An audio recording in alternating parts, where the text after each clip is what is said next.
When people imagine a magician, they often think of somebody in a top hat and a tuxedo, or even a cape. But there are lots of different kinds of magicians, and they do many different kinds of magic. Just like painters or musicians, we express ourselves through our art, and for the next hour, a group of magicians have invited us into their home studios so that they can share. When people imagine a magician, advanced technology is almost indistinguishable from magic. We've got to be grateful for the magic of technology, which allows us this possibility to be together tonight and to celebrate magic. Welcome to Flavors of Magic.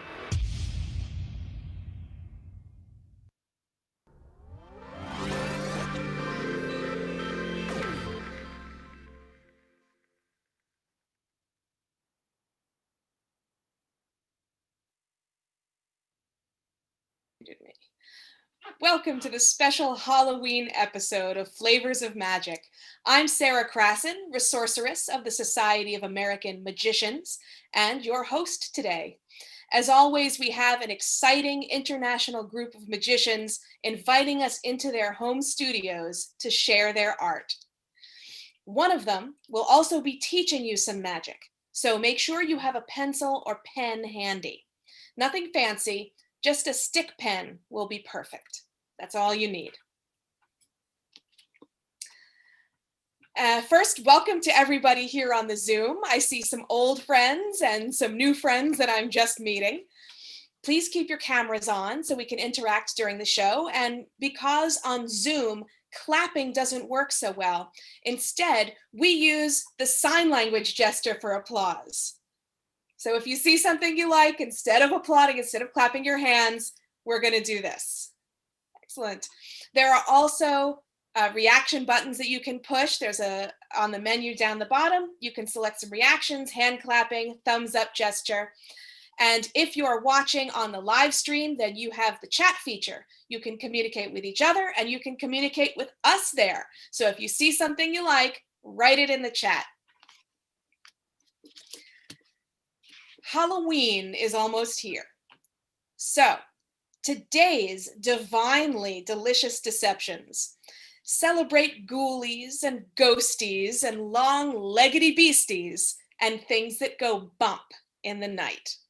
We'll consult the spirits, search your minds, and explore the spookier side of magic. Your first entertainer this evening is the official magician of the nonprofit organizations Autism Eats and Rockin' Our Disabilities. He's the recipient of the I Change Nation's Champion Leadership Award for his work in the special needs community. He's also a member of the prestigious Academy of Magical Arts at the world-famous Magic Castle in Hollywood, California. Please put your hands together. Actually, please wave your hands in the air for Jonathan Molo. Ladies, gentlemen, what is up? Yes! My name is Jonathan Molo, and I am the official magician of the nonprofit organization Autism Eats, and a member of the, thank you, and the member of the Academy, thank you. It's one of my favorite things, yes. And I'm also a member of the Academy of Magical Arts here at the world-famous Magic Castle. And tonight, I have some bad news. Yeah.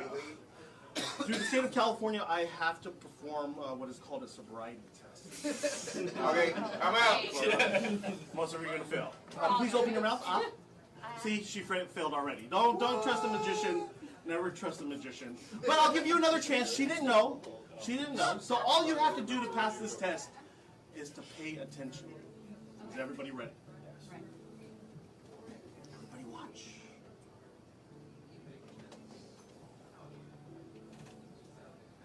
Everybody still here? Yep. I'm here. Usually people leave by this time. Right? You're good. That Sharpie help you. Thank you. All right. Is everybody ready? Awesome. Here we go. How many X's do we have on each side? 3. Very good. Very good. Everybody pass so far. It's progressively harder. Just be patient. How many X's do we have total? 6. Very good. Okay. Basic math. This is where it gets tricky. This is where you have to really pay attention. If we erase one of these X's, how many X's do we have You have total? 5. 5. He's ahead. Well, you know, that's what I thought at first, but it's wrong. I'm sorry. It's 4. It's 4. Yeah, see. You know what? Let's just start all over from the beginning. Nobody knew. It's not fair. Nobody knew what to expect. It's not fair. We'll try it again. If you're speaking a different language, thank you so much. I know it already. That's how you know you brought it back. We'll try it again. How many X's do we have total if I erase 1? 5. No, we have 4. You're not paying attention. Work together, people. We are 4. Is it 4? It is. You're off by 1. That's okay. We were close. If we erase another X, how many X do we have total? We have 2. It's 2. I'll help you out here. Raise your hand if you want to know how this works. I do. If you want to know how this works. The rest of you can leave. No. The way this works is I have one paddle with 4 sides. This is the first side. That's the second side. Right. That's the third side, and that's the fourth side. Thank you very much. You If got I it, bro. erase one of these X's, the other X on the other side vanishes. It disappears. Wasn't this up here earlier? This was up here, wasn't it? I have OCD. There we go. That's a lot better. It's a lot. Thank you. Thank you.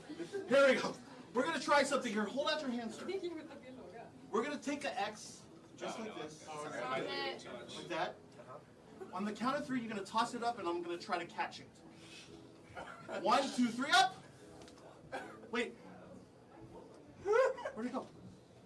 Better not be on my hand.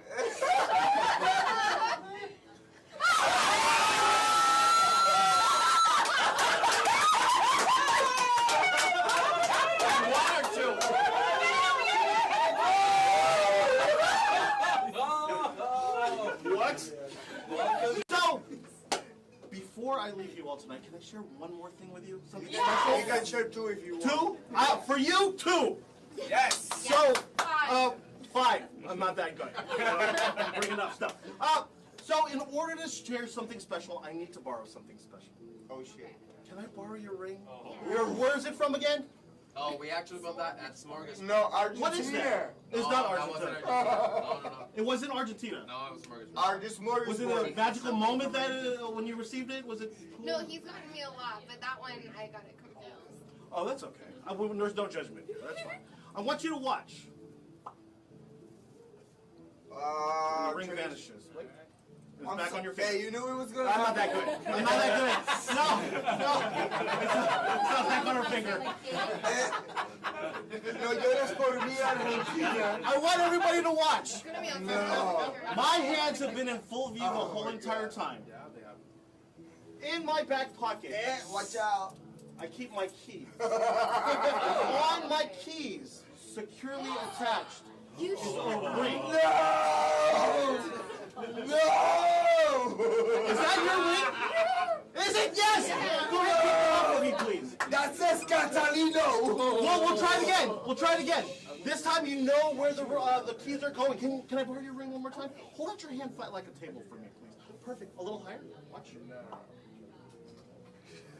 Do you remember what's in my back pocket? What was it?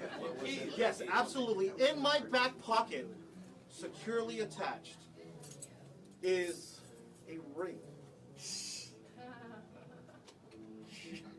Well, that's a shame. Thank you so much, everybody. Have a good night. Thank you. No, That's not right. I can't do that to you. Me neither. That's horrible. What was your name again? Trisha. Trisha. You know, I was actually told to bring you a gift. Can you hold out both hands, please? I want everybody to watch. In my wallet, in this zipper Like not no, yeah. is an envelope. A sealed envelope. Please. Oh, it's in there. Where's Rachel? A ring is in there. Hold on. Exactly. The sticker's so nice, I want to keep it. You right? Okay, He has plenty of stickers. we're We're gonna- gonna keep the He has magician. plenty of stickers. Oh, it's like really sealed. Oh shit. No. Oh. Merry I Christmas. like have to. Okay. Merry Christmas. And if it's your ring, please show it around. Yes!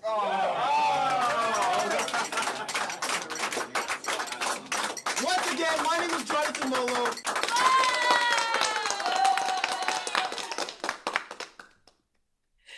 Oh, that was fantastic. Jana, oh, and I have to confess, I really want that suit. I want a suit just like that. But that was fantastic. And Jonathan is actually going to be coming back later on another date. He's going to do another show right here with us, live and in person. Well, live and in his own home studio. So excited for that. Thank you so much, Jonathan. Our next performer, Tommy Burnett, is a magic veteran who's performed globally for over 40 years. He's a hypnotist and a mind reader, as well as a magic consultant and creator. He's been featured on ABC, CBS, NBC News, AM New York, and he's been called New York City's favorite mind reader. Ladies and gentlemen, please welcome to the screen, Tommy Burnett. Hey! Hey guys, how are you? My name is Tommy Burnett. There is nothing wrong with your TV set or computers. I have a speech impediment from being born with cerebral palsy. So just let that sink in and let's continue. So today I'm going to tell you a little bit of a story from my Halloween show. Okay, so not only do I do magic, I also collect magic and magic memorabilia and anything kind of weird. And tonight, I'm going to try and show you something a little weird. Inside this envelope, which is not as old as it looks, but it looks pretty old, contains some photographs. This is a photograph of a young girl named Annabelle Dooley. And I believe in this picture, she was about 8 years old. This is going back to about 1896, I believe. I don't know, sorry, 1869. Got my numbers backwards. And I know there are kids in the audience, so I'm going to go over the gory stuff really fast and maybe not say any of it at all. But she had a bad life, okay? And by the time she was 9, she was placed in a home for wayward boys and girls. And if you want to hear the rest of that history, you can watch my show next week. But something I want to point out in the photo is she's holding something. She's holding a doll. And it's very similar. I'm not saying it's the same doll, or am I? But I'm not saying it's the same doll, but it's pretty damn close. It looks pretty close to me anyway. But this doll has some interesting features. She used to carry that doll everywhere, along with what we now call Xena cards, but back in the day, nobody really knew what these were called. And she had a smaller version of these, and she would carry them everywhere she went, and she would do psychic reads, and she would take these and place them in the envelope. one at a time, like this. Right? And then she'll take the last one and place that in there as well.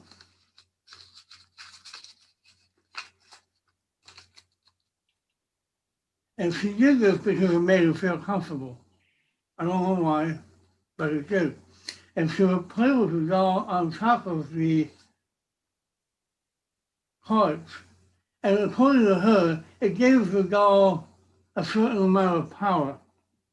And she could cover the doll with her handkerchief and make the doll move inside the handkerchief. And she would concentrate on the doll. And if you look right around here, you might see, oh, what was that?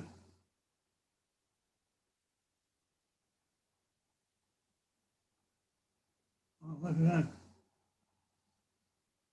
Oh, wow, look. It was standing straight up. It's very strange. Maybe if I show you on my hand, it might look a little better. Oh, there he goes again, look.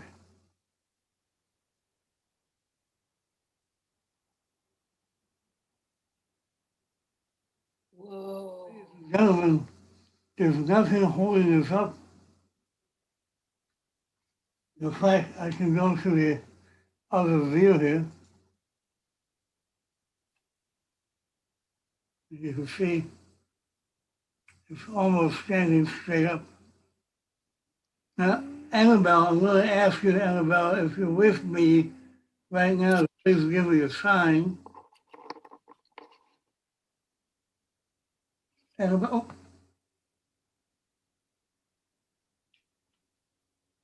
But I wasn't expecting that to happen. Let's take a look inside the envelope here. If you remember, I put in 5 different symbols in here. Now, I have a letter that she wrote when she was in her 30s. And the very last part of this letter, right here, she says, I drew an interesting card this morning. I call it the waves. It represents emotions, fluidity, escape, a fitting, quite fitting, don't you think? Now, this is a strange thing. This happened to me earlier today in rehearsal as well. They all changed to the wave. If you want to see the rest of this, you can tune into my show Fright Night on the 29th of October at 7:30. Thank you. I hope you enjoyed that. Thank you. Oh, that was super creepy. What a sad and really eerie tale. Thank you. Our next performer is Jeremy Nugent. He's an Oklahoma magician who uses one-of-a-kind stories, illusions, and humor to promote and preserve his Native American culture and heritage. The Cherokee Nation, as he explained to me, has a history of sleight of hand magicians, or conjurers, as part of their culture, which was all but erased by the genocidal removal of the Cherokee known as the Trail of Tears and by subsequent interference by missionaries. Jeremy and his father, Bobby Nugent, working together as Lost City Magic, have been working to revive the tradition and to remove the taboo that's attached to magic. Bobby recently had to retire, leaving Jeremy as the last conjurer of the Cherokee Nation. He currently resides in Lost City, Oklahoma, near his family and the Cherokee roots that inspire so much of his art. When not performing, Jeremy spends his time researching myths, legends, and ghost stories, looking for inspiration. Here to share some of those stories and legends with us is Jeremy Nugent, last conjurer of the Cherokee Nation. Hello, my name is Jeremy Nugent. I'm a Native American magician, illusionist, and one of the last conjurers of the Cherokee Nation.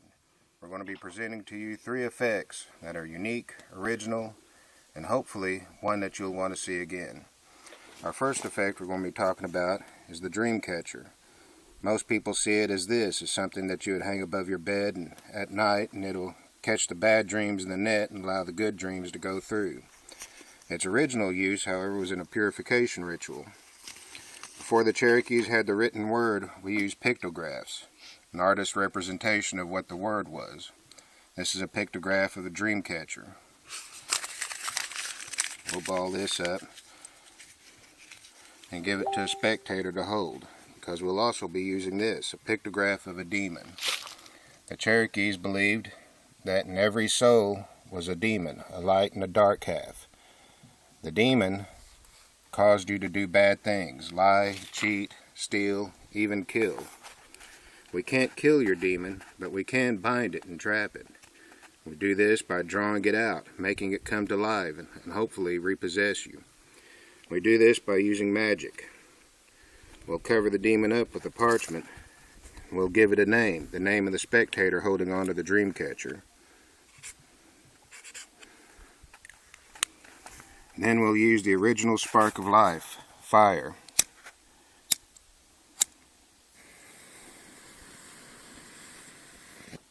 Now you see the demon is gone, it vanished, left off in the air and into the person. But the person was holding on to the dream catcher. If we open this up, we'll see that their demon is caught, bound inside it, purifying their soul and giving them a second chance in life to do good things.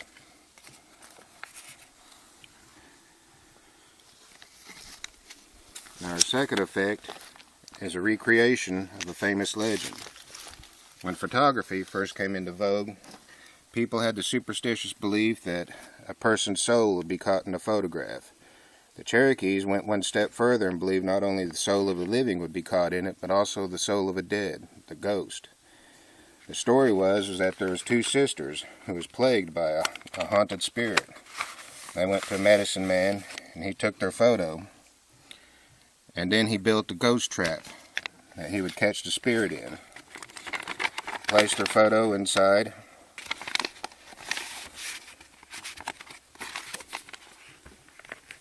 And then he used purified water from a stream to bless his hand and to get himself ready. He sat and waited, and when he thought the spirit came in, he brought his hand down and trapped it. He knew it worked when he lifted his hand away and the purified water of the stream turned to blood. Opening up inside, he had seen that the spirit had been caught in a photograph with the women. And all that was left for him to do was to stake it with a stake made of iron to trap it and seal it forever.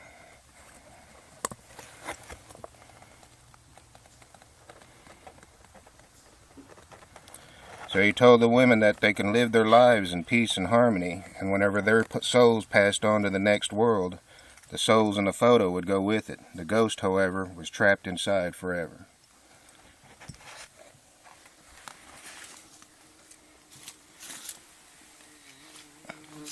Our final routine is a magic first. We're going to resurrect a vampire from the ashes.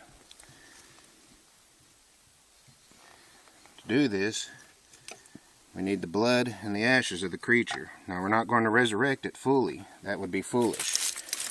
But we will resurrect part of it for a demonstration. Cherokees had their own vampire myth. It was called the Raven Mocker. It was called the Raven Mocker because when it flew through at night, it imitated the call of a raven.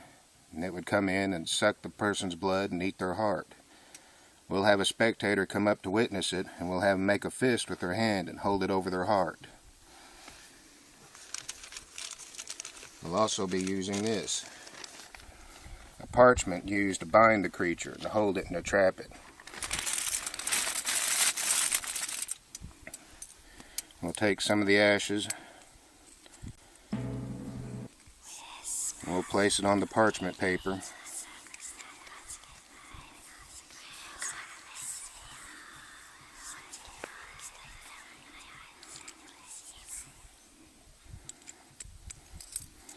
And then all that's left is to give it the blood it needs to come to life.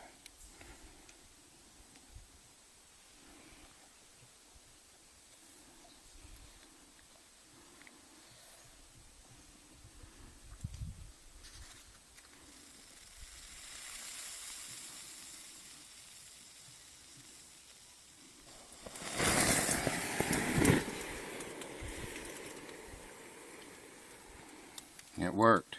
The creature, or at least part of him, has returned. The entire time the spectator will be standing there with their hand over their heart to protect it. And we'll ask them if they had felt anything, if they had felt the creature come at them. And they'll say no, and they'll remove their hand and their heart is fine. But they'll open their hand and they'll find a black mark had appeared on their palm. The creature did escape from its bindings and try to go for a victim. Those are our routines. We hope you enjoyed them and will consider them for future use in your shows. I'm Jeremy Nugent, and my father filming is Bobby, and we're Lost City Magic. Oh, that's fantastic. I just love Jeremy's work. The themes, it's so personal. I rarely see work like that, and I just think it's beautiful. So thank you, Jeremy. He couldn't be here with us in person today because of some technology issues. Love having him here with us in spirit, if I may. Our next performer, next Rogue is going to teach us a trick everyone can do. So I hope everybody's got your pen or pencil or a straw, something shaped approximately like this. Starting in magic at the young age of 6, Rogue has been performing, teaching, and mentoring for the last 30 years. He's been featured on America's Got Talent and countless news programs, newspapers, magazines, online media, TV shows, and in the biopics Magic Man and Misdirection. Rogue grew up to be a full-time performer, traveling all over the world, fulfilling his passion, spreading his love of magic, and inspiring others to follow in his footsteps. Rogue, teach us some magic. Thank you, Sarah. All right, something spooky for you that you guys show your friends. Sarah told you guys to take out either a pen or a pencil. I'm using a straw. Anything that's round, doesn't have any like angles or anything, okay? So basically, I'm going to try to conjure up some spirits tonight to see if they come into the room to move the straw. All right, spirits, if you are in the room, move over here toward my finger. Come on. Just like that. Did you guys see that? Do that one more time. If you guys, the spirits are in the room, move toward my finger.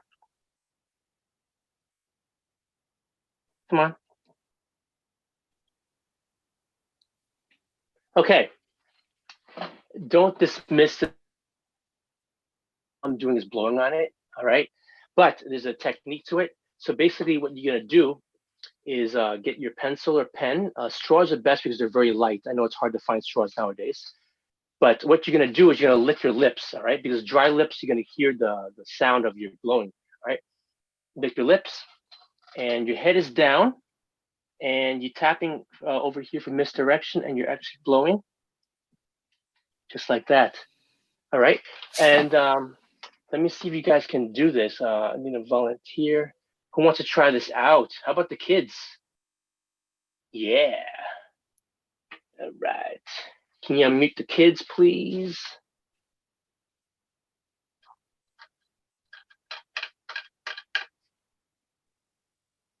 Hi.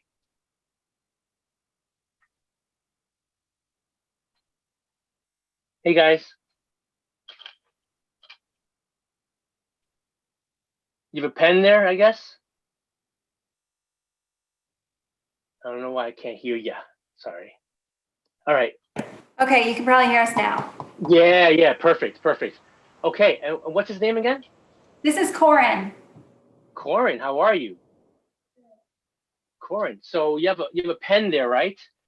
Make sure there's no cap on it, otherwise it won't be able to roll. So basically, you have it down on the table, all right, and have it like horizontal to you. Yep, exactly. And what you're gonna do is you bend your head down, and you're just gonna tap and blow toward. Have it closer to you. Have it closer to you, all right, and you just blow. Yep. That might be a little heavy, actually. He got it. Nice. Nice. Let's try this. That's awesome. Cool, cool, cool. One more time, one more time. Just have your head down. Your top of your head is toward your audience. Beautiful. That's awesome. Yeah. Yes. Like I said, you get some straws, much easier. And for you guys that want to challenge yourselves, you could actually have the straw pencil on the table. You have your hands here, like blocking it. And if I blow toward my hands, it actually repels and it, ricochets and it pushes the straw toward you. So it's a little bit, something to practice with, a little bit more challenging, just like that. All right, and that's it. Enjoy the rest of the show. And now back to Sarah. Thank you. Rogue, that's great. You've always got some extra little bit, an extra gloss on the trick. I love it. The added way to bring it back. And one thing is that I think it helps if you have a hard table, because that'll have less friction. I, for example, have a furry tabletop with lots of friction, so it doesn't move so easily. So in order to move my pen, I have to do this, which is really less than mystifying. But that's fantastic. I'd never seen the way to bring it back. I love it. Always teaching us something new, Rogue. Thank you, thank you. Our next performer is Edwarl Daxon. He's been doing magic for most of his adult life. He often performs at hotels in Nassau, Bahamas, including the world-famous Atlantis Paradise Island Resort, which sounds delightful right now. He is best known for his classical yet informal style in magic, which is matched by the sophisticated and elaborate sculptural work he does in his favorite medium, balloons. Here is Edwarl Daxon, Eddie the Magic Man.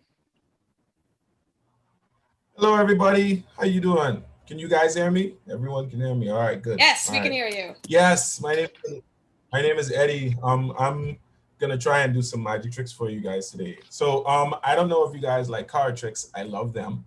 So I'm going to show you how to do how I do tricks with cards. And one of my favorite tricks. Hold on, I'm gonna bring the camera down so y'all can see on my table, my little mini table right here. All right, let me bring this right here. That's perfect right there. All right, perfect. So what I like to do is I like to show how I find cards, and some of the best cards in a deck of cards are like the aces. So if I wanted to find the aces in this deck of cards, what I would do is, after shuffling it and fumbling a few times, fumbling helps because it makes it look sloppy. What I do is I can find the aces one at a time like this. If I cut like that, whoop, there's one. That's one right there. All right. Now, let's put that to the side. I can find the other one just by cutting like this. 1, 2, 3, 4, 5. And I think that's one on the top there. There you go. That's two. All right. All right. We got two more to find. So I have to cut like this. I have to cut 1, 2, since there's 2 aces left. And then there's one right up top here. That's 3. And the last one, I have to cut like this. That's 1, 2, 3. There we go. That's 3 right there. All 4 aces right on top of the deck. Isn't that awesome? All right. Now, aside from finding the aces out of the deck, I can actually do cool things with them. Like, for example, if I wanted to, I want you to watch me very carefully when I do this. All right. I'm going to take the 4 aces. I want you to see them. I don't want you to think I'm doing anything funny. All right. I got them right here. I'm going to show them to you one at a time. Okay. That's the ace of clubs. That's the ace of hearts. That's the ace of spades. That's the ace of diamonds. All right.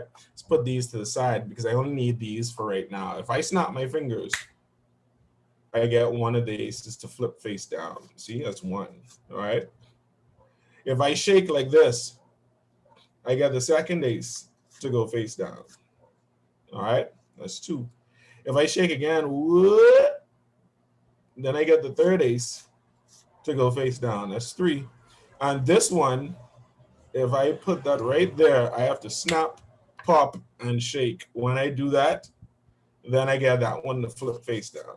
All right. So we got all four face down. All right. I know, but wait, there's more. What I have to do now is I have to flip them back face up. But see, this is the problem, because whenever I reach this part, I get confused because I don't remember how I got the last one face down. It was pop, shake, and jump. But if I do it in reverse, then it would be jump, pop, and shake. I can't remember because hold on, let's try it like this. It's pop, jump, and shake or something like that. I don't know. And I get this one to come face up. All right. And I think I already messed this up because see now, how many aces in the deck? Everyone would say like 4. So that's 1, 2, 3, 4 aces, right? So yeah, I kind of messed this up. All right, tell you what, this is what we're gonna do. We're gonna try and find the rest of the aces. Here's how we're gonna do this. We'll take this one, put it on top. We'll take this, put this in here. This goes in here. That goes in there. All right. So let's see. If I were to just cut this one in the middle, just like that, and I do this, watch. When I do that, that ace of spades is gonna act like a magnet and pull the other ones together. So if I spread them, see, there we go. That's 1, 2, 3, and 4. Thank you very much for that one. Thank you very much. Now, before I leave, I want to show you guys one of the things I like to do. I like to make balloons. So I am going to attempt to teach you guys how to make a balloon dog. Okay, I'm gonna try. I'm not good at okay. That was a bad idea. Okay, watch. So what you do is you take a balloon like this. This is called a 260. Don't ask me why. I have no idea. You blow it up. Don't blow it up with your mouth right now because we know we're under weird times right now. I'm just doing this because it's the easiest thing to do. Plus my pump is broken. So here we go. Okay. I think I may have used too much air. I'm not sure. Okay. So here we go. You take this and you wait. Hold on. Wait a minute. I think I heard something pop.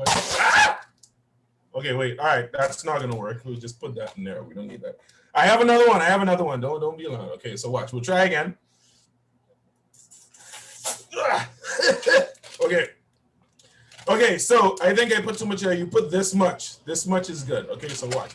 We're gonna take this and we're gonna make the balloon dog. Okay, we take a bubble like this, and then we gotta do 2 more that look like that, like that. And then we put them together like this. And then we're gonna we're gonna do the neck. No, we're gonna do the neck like that. And then we're gonna do oh, it popped again. I don't know. I don't think I was prepared for this. Oh, okay, you know what? No, I have an easier way. Okay, we got these pieces in the bag. Okay, so what we'll do is this. If I take this bag, this is the magician's way of making a balloon animal. I'll take the bag. Let's see. First, we got to blow the balloons up. So we'll try and fix it. We'll go like that.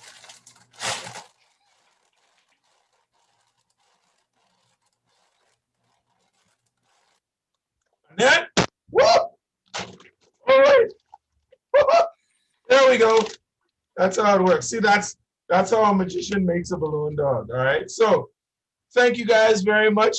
And it's been fun. I hope you guys enjoy the rest of the show. Thank you very much, and I hope to see you again.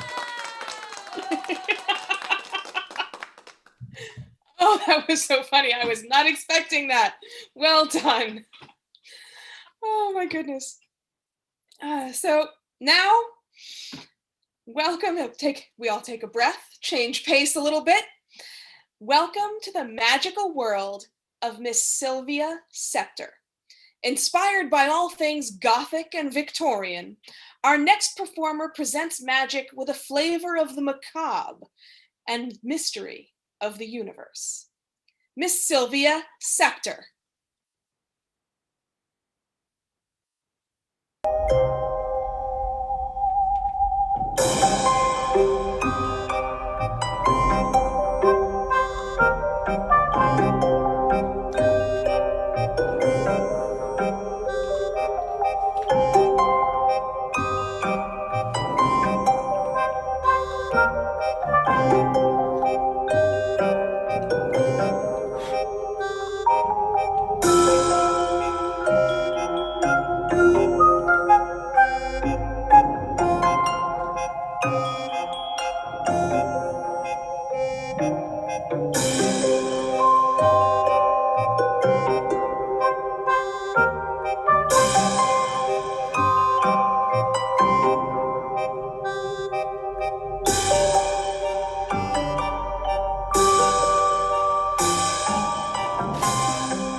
Here you are, Dolly. All back together again. Greetings, mortals. Welcome to my parlour of paranormality. I am Sylvia Scepter, and tonight I shall regale you with a cautionary tale of misery and woe.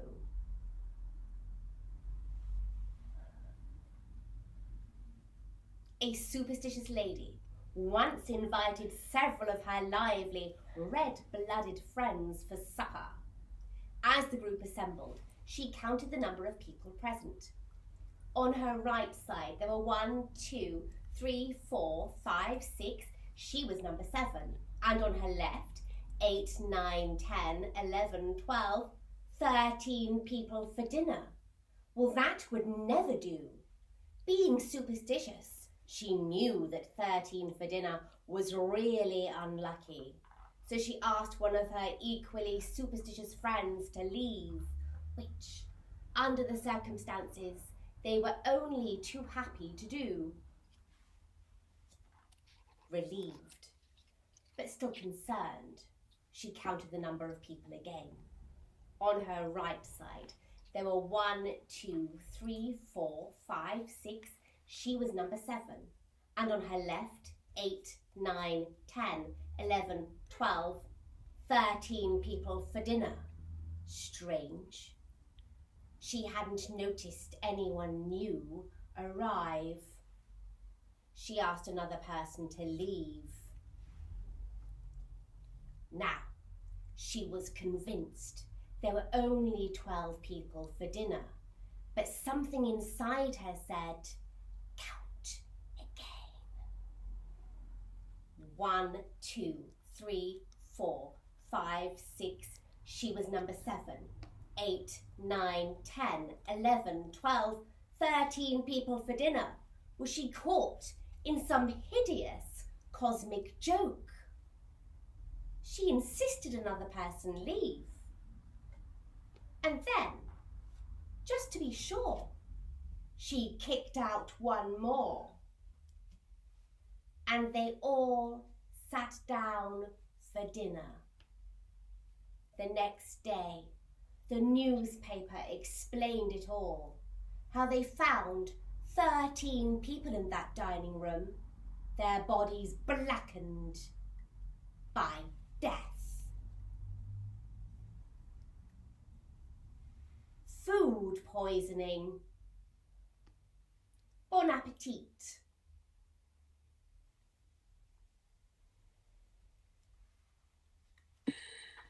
Oh my goodness. Thank you so much, Sylvia. What is it about the dolls? There is something so creepy. Oh, thank you. And now, friends, we are very fortunate to have a special guest with us tonight who will present an amazing performance of mentalism that I feel comfortable predicting you'll enjoy immensely. He's an award-winning entertainer who's performed across the country and around the globe. His work has been praised by the London Times, which called his one-man show Esoterica a masterclass in card magic and mentalism. The New York Times describing him as an erudite magician and rabble-rouser, and Gothamist, describing him simply as the sharpest knife in the drawer. Please welcome to your screens the mentalist and mind reader, Eric Walton. Thank you so much, Sarah, for that lovely introduction. And how about a round of applause? The mostess, Sarah Cassidy, doing an amazing job here this evening. Also, thank you to everyone working behind the scenes to make all these transitions work smoothly, doing an excellent job there. So yes, my name is Eric Walton. Very happy to be here at Flavors of Magic, a show that celebrates diversity within the magic community and features all the various flavors of magicians out there. I'm just fortunate that vanilla is considered a flavor, because otherwise I wouldn't be here on this show. So what I'd like to do to start out is an experiment in precognition. Now, precognition is defined as foreknowledge of an event, especially as a sense of extrasensory, as a form of extrasensory perception. So foreknowledge of an event, especially as a form of extrasensory perception. Speaking is hard. So whenever you have a premonition about how something is going to turn out, and that premonition turns out to be correct, that is an example of precognition. Now, when you make a prediction about something and that something does not turn out to be correct, that is what is known as being a political pundit, which is a slightly different thing. Now, for this little demonstration, I do require the assistance of a volunteer from the audience. Could I ask for the help of, is that Nina? Nina? Mina, is that Mina with an M as in Michael? So I'm sorry, is it Mina or Nina? I say Minna. Minna, I was wrong twice, multiple. My parents were, they only gave me one N. Fair enough. Fair. You gotta economize with those ends. You can't just go giving them away. So Minna, I'd like to get your help. You up for helping me out? Sure. Okay, great. So Minna, do you like animals? Animals? Animals. Sure. Animals, great. Yes. I like animals a lot. I love animals very, very much. I have a little experiment here involving animals. This is just one of the animals. There are additional animals in here. In fact, I will show you a list of all the animals, and you are going to make a mental selection of one of these animals. Okay. Now, I'm not going to say these out loud, because I don't want you to think that I'm trying to subtly influence you about which animal to select mentally. Okay, this is a completely legitimately free choice on your part. So first of all, can you read those? Certainly. Okay, very good. So you notice that 4 of the 5 are in fact real, honest to goodness creatures. 1 is a purely mythological creature. So if you have made a mental selection of one of these animals, please just say yes. Yes. Great. So don't forget it and keep it in your brain. All right. So as I said, this is an experiment in precognition. So earlier today, as I was preparing for this show, I was seated in contemplative silence, and I was vouchsafed a vision about the animal that you would think of in this moment. Yeah. And so clear was this vision, this precognitive revelation, that I wrote it down on the back of this envelope, wrote it down in nice large letters. Now, inside this envelope, I have 5 different cards. These cards represent the 5 different animals on the list that I just showed you. I'm going to pull these cards out of the envelope one at a time and place them right here on the table. When I get to the envelope, or when I get to the card that has the image of your animal on it, the one that you're thinking of, I would like you to say stop. Minna, does that make sense? Yes. Okay, great. So we'll begin with one you saw earlier. Elephant. So not the elephant then. Right. Okay, right. Making sure. I knew that, of course, but just for the benefit of everyone else. Octopus. Stop. Oh, octopus, that's the one. You were thinking of an octopus. Yes. Is that correct? Yes. Okay, great. That is amazing. Of course, you could have thought of any of those animals, and this was a purely mental selection. You didn't write it down. We certainly didn't work out anything in advance. You could have thought of any of these animals. As I told you, I wrote down the name of one animal on this envelope, and Minna, I want you to see that in fact, Look at that. He got it. yes, hopefully that will be happening a lot. So I also wish to congratulate anyone out there in the viewing the show who was able to recognize the image of the elephant and was able to determine that this is in fact the image of an elephant. If you were able to do that, then by the standards of our times, you are a genius. Yeah. Now I realized that joke was topical like 3 weeks and 14 scandals ago, but I'm going to keep saying it because it amuses me. Now, you might be thinking, oh, that was just a 1 in 5 shot. Maybe everyone picks the octopus there. They don't, but maybe you're thinking that. So I would like to up the ante, up the stakes just a little bit here. And for this, I will get the help of, is that Jamie? Jamie? So is that, yes, Jamie. Yes, that's us. Yes, how are you? We're well, thanks. Good, good, good. Thank you for joining us here this evening. Now, first things being first, I have here a box. It will remain right here in full view the entire time. Now, Jamie, do you like music? Yes. You do? Fantastic. I do. Fantastic, so do I.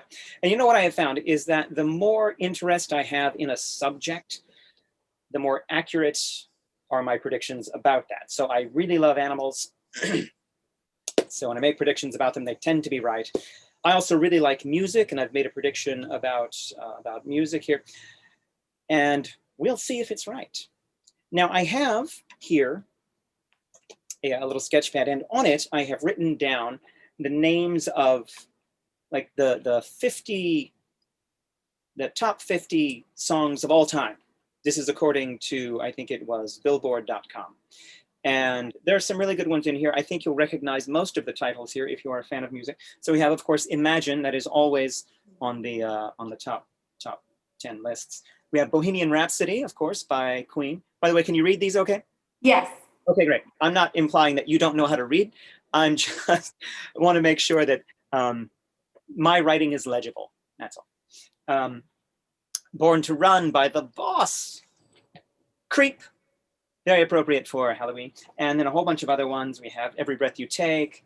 We have My Generation, No Woman, No Cry, Dancing Queen, etc., Stand By Me, etc., etc., etc. So do you recognize most of those titles? I do. Okay, very good. Now I'm going to ask you to make a random selection of one of these titles, all right? And to do that, I'm just going to flip through like this, and I want you, Jimmy, I want you to say stop whenever you feel like it, okay? Now there is just there's a tiny, tiny bit of a delay here, but I will try to stop exactly and precisely where you tell me to, okay? If you are not satisfied with where I stop, then we can start over. So here we go. It's a deal.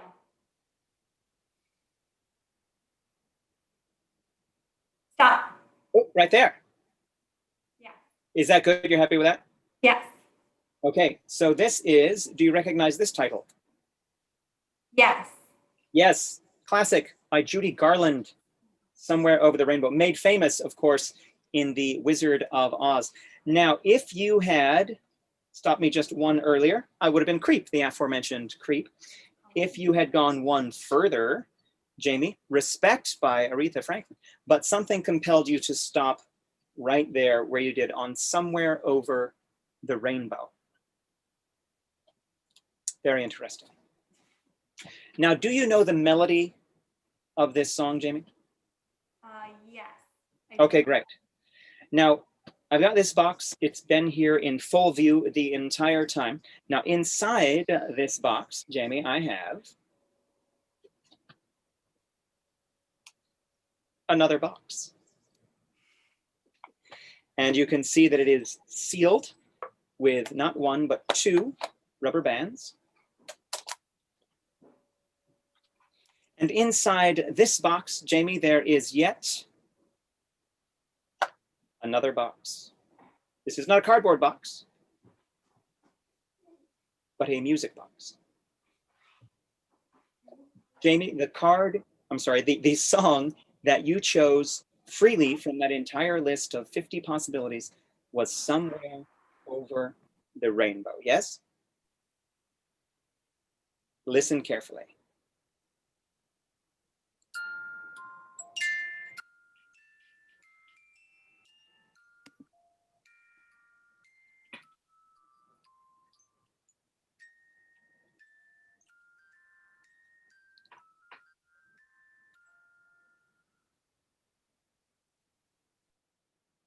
Et voilà, et voilà, et voilà.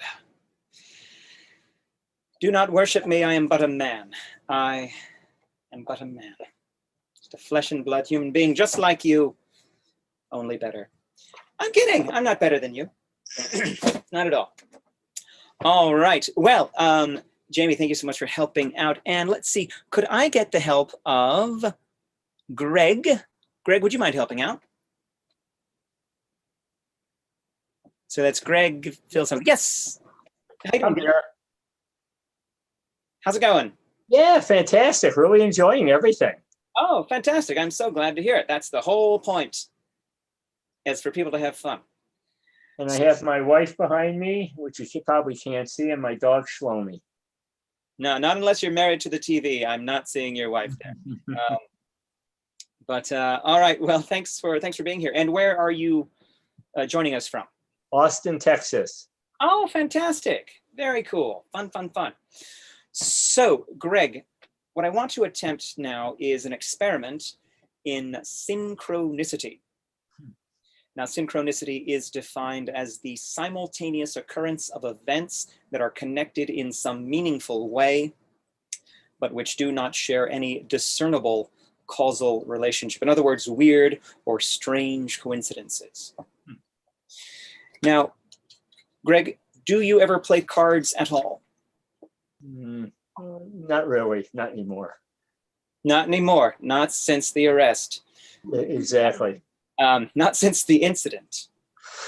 Okay, but you would certainly recognize, would you not, a regulation deck of 52 playing cards? You know, a club from a spade, a heart from a diamond, and all that? Yes. Okay, that's all that really matters, is that you know the suits and all. So I'm going to let the cards fall, Greg, from my right hand to my left, just like that, letting them fall one at a time. And I would like you to say stop whenever you feel like it, okay? Now, once again, as was the case with Jamie, there is just a tiny bit of a delay here, but I will do my utmost to stop exactly and precisely where you tell me to, okay? So here we go. Stop. Right there. Sure, why not? I don't see any reason why not. So go ahead and take a look at that card. And I'm look at it too. So that is, got it. Oh. It's okay if I see it. It's not that kind of thing. Oh, okay. So that's the two of clubs. Yeah. Okay. Just remember that in your brain. It will be a few moments before you see it again. So just etch it into your brain. Into the deck it goes. So your card, the two of clubs, right now is at approximately, it's about 2/3 of the way down the deck. So if I wanted to find that card, I could just cut to approximately where it was, and I might be able to find it. So I want to make this a little more difficult for both of us, and certainly more interesting for you. I'm going to cut the deck several times here, losing your card, the two of clubs, somewhere in this deck, I know not where.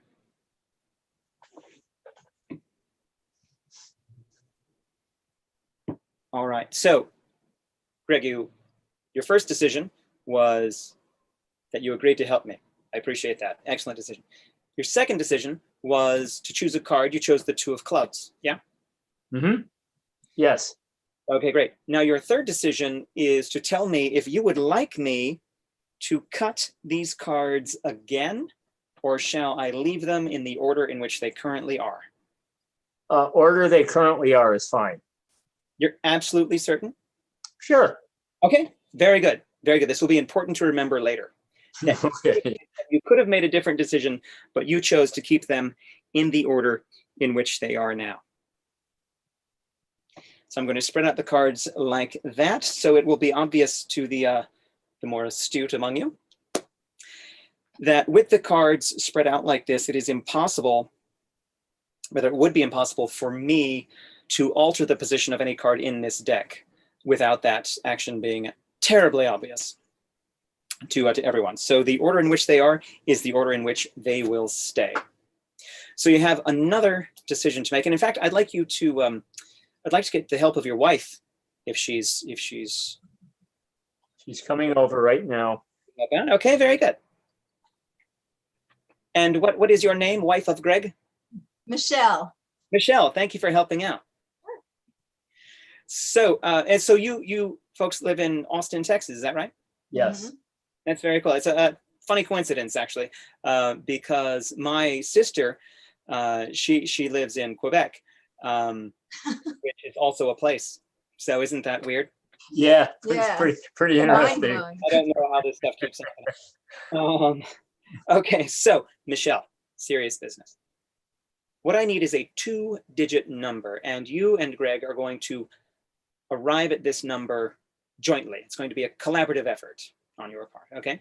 So we're looking for a number between 1 and 52, and I would like you to provide the first digit. This means that your number can be a 0, a 1, a 2, a 3, a 4, or a 5, but it must be an integer, has to be a whole number.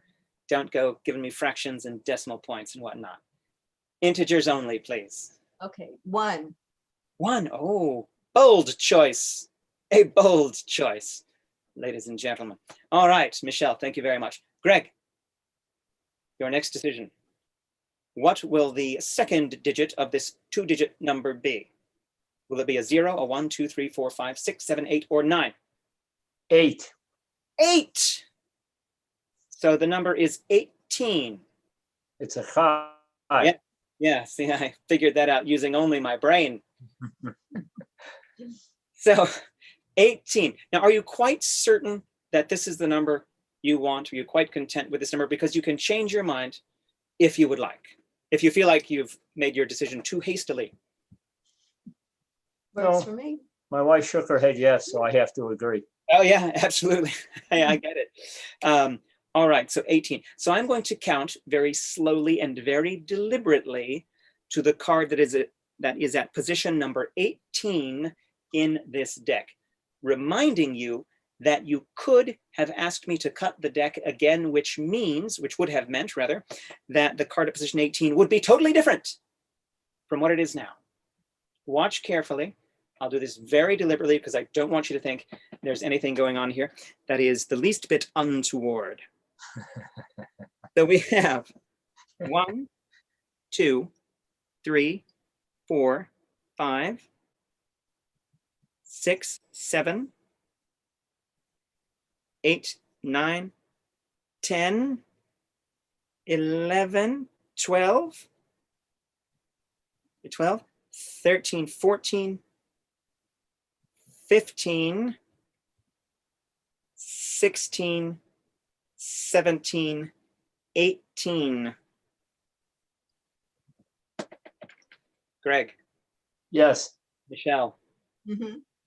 Would you agree that this is the card at position number 18 in this deck? I do. I agree with that. Absolutely. Absolutely. Now, if you had gone with the number 17, Jack of Hearts, thank you, no. If you had gone with the number 19, Jack of Clubs, not your card, but something compelled both of you to arrive at this number 18. Your card, freely chosen from a shuffled deck earlier, the 2 of clubs, correct? Correct.